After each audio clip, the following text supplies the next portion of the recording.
Like any other kid, I was fascinated with rocks and crystals while growing up, and like every kid in the world, I had my own little rock collection.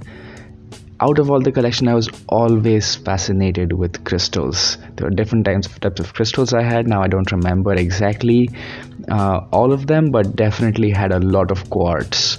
Quartz is, I would say, one of the most common crystals you find, and you find them in very different colors, shapes, sizes, and it all depends on the way the quartz was made and how hot the temperature was and how exposed to sunlight it was. All of these come into play.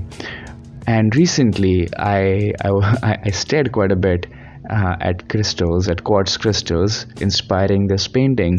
Actually, at a store here in Zurich, my friend Nero is big into rocks. He's somewhat of a geologist himself, and yeah, just while walking down the street with him, he always stops at these storefronts that have a big glass like showpiece in front of them, and it's just full of little crystals, like also big crystals, and it's quite fascinating to look at all the different shapes and how the light bounces through them. It is something very eye-catchy, I think, with the contrast that they create and the reflections. It's a shiny object, so naturally we are drawn to them.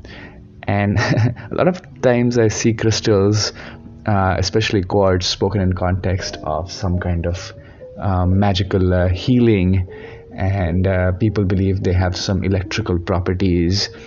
While it is true, they do have electrical properties which are quite unique to quartz crystals. However, it's not the properties you might be thinking of that might help you improve your health or well-being. You actually have used the electrical properties of the quartz crystal, though. If you've used a barbecue lighter, you've probably used a piezoelectric quartz crystal, and that is a quartz crystal that can produce electricity. So when you cut quartz at a very particular angle, you get this structure.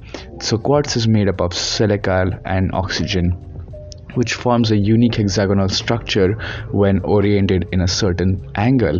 And when the quartz structure is oriented in this hexagon and it gets hit, the hexagon gets squished, and this squeezing of the hexagon, the molecular lattice of the quartz crystal, produces a small amount of voltage. Now you take maybe like a crystal the grain of size of rice and put enough pressure on it, and the voltage will be large enough to produce a spark. So we do use these quartz crystals in our day-to-day lives and utilize their electrical properties to produce a spark, which can be used to light up our barbecue. In terms of painting, I would say one thing I did have in mind is to have a sharp contrast between the sharp angles of the crystals and then a soft background that really brings them out even more. I did have to change my painting style quite a bit, really leaning on single brush strokes instead of big washes for the crystals, but that is what is required to bring about the texture of the quartz crystal and make this painting more effective. I think it's really important to be able to convey the texture through the reflections and the shadows of the painting, and then the soft background just really enhances the sharpness of the quartz crystals.